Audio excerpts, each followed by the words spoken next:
So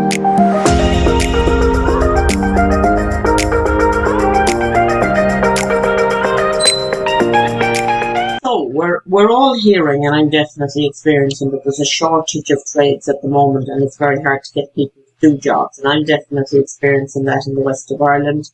And people who don't seem to have done home improvements for years are suddenly really, really into their home improvements in lockdown, and the shops are literally running out of paint and stuff. But I think there's a couple of things at play here. Supply of materials is probably down because of lockdown, and also we're going to start seeing the effects of Brexit and all that stuff comes to the UK. But apart from that, people have been sitting in their houses and they're fed up with the look of their houses, and those improvements that have been on the long finger for 10 years are suddenly urgent. So how do you manage this if you're in the business of flipping? It's not too bad if you're a buy-to-let landlord, I suppose. You have small jobs you want to do. There's companies out there that you can outsource all of your small jobs to, and that makes that simple enough.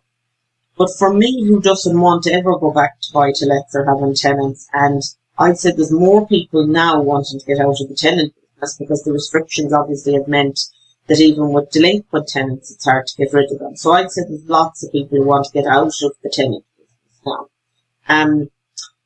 For people doing flips, whether they're new to flips or whether they're quite experienced, I even see this on people who have, putting a good bit of building work through people's hands. They're really, really struggling to find trades. So I have come up with a few ideas or suggestions, which I'm kind of implementing myself at the moment. And I am happy to pass them on. There may be some use to anyone. So I suppose the best scenario to me is if you are in the flips business in a serious way, so you're going to be doing multiple flips. If you could do them as joint ventures with the builder, you're always going to be top of the list. So within our communities, we have people from all backgrounds. A certain amount of people are trades or builders. It's fantastic if you're able to do deals with them. Now, you need to be bringing opposing skills, complementary skills.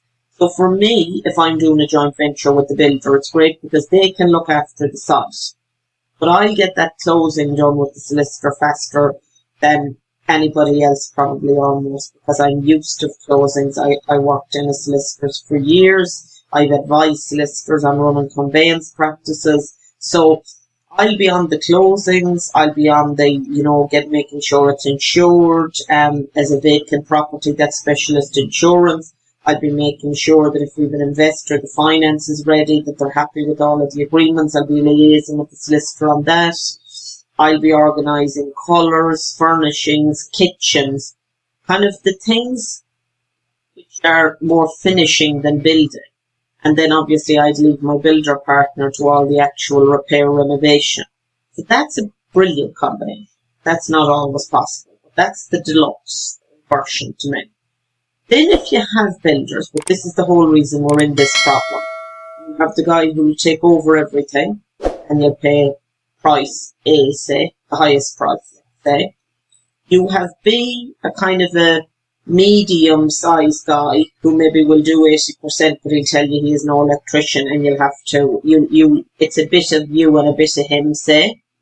And then you have number 3 is direct labour, is you have to round up the troops, you have to supervise them, you have to order stuff, you're the project manager. That's the least desirable, obviously, because there's a lot of work in it. If you're doing multiple flips, though, arguably there is a good bit of money to be saved in direct labour.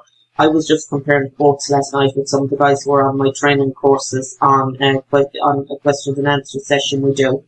And I mean, there's probably €10,000 difference on a project for 50,000, probably 10,000 saving. So even though sometimes it pulls the life out of you, that is a substantial saving. And if you're doing 5 of those a year, it's €50,000. It's like doing another 2 flips nearly. So, but even these guys are in short supply. So the direct labour guys are not going to be as busy because most people are going for option A. Just bring him in and he'll do everything. So as you go down that line, the direct labour guys aren't going to be as busy because they won't be getting the big extensions and stuff like that. But they will still be busy enough because they tend to be able to do several things. So even within that direct labour category, what I've begun to rack my brain about is how can I be top of somebody's list? So when I lived in Dublin, I had specific guys that were in the Midlands. There was three brothers, multiple skills, and they did pretty much all of my jobs. The odd time I'd have to find a separate paint. They were absolutely brilliant, Moldovan guys. And two of them are gone home now, which, so even if I was still in that location, that would be no good to me. When I'm in Mayo, I have some brilliant individual people, but I've nobody to look after a whole job. So what I have been thinking about is who isn't going to be joining this big boom of home improvements? And a couple of categories I've come up with. So somebody who wants to learn to do flips themselves. They're going to prefer to work with me than work with, Mary down the road who's getting a new kitchen as well, because they're probably going to feel they can learn and earn at the type of jobs I'm doing. And mine will be repeat business. So I always say to people, I'm not going to be walking around behind you and, we roughly agree how long it'll take. I understand that things change a little bit. So somebody who can earn and learn at the same time is going to prefer to work with me than to go to a different job. And the second category I'm really thinking about a good bit lately and have hired some of is the semi-retired. So the guys who don't want to be flat out. So they are not going to be getting caught up in a big wave now of people doing home improvements. Younger couples who are doing work mightn't even be aware of these people. But there's people in every town who used to be builders, let's say, and they're now doing a couple of days a week. And these guys, you might not pick them immediately because you probably perceive that they'll be a bit slower than other people, etc. But those are people who aren't going to drop you when a bigger job comes up. And that's really, really important at the moment. For anyone who has no live projects on, they probably don't realise how busy it is for anyone who's starting out. But it is really, really busy at the moment. It's very hard. I rang lots of new people last week in relation to a job, and most of them told me they wouldn't be able to start in January.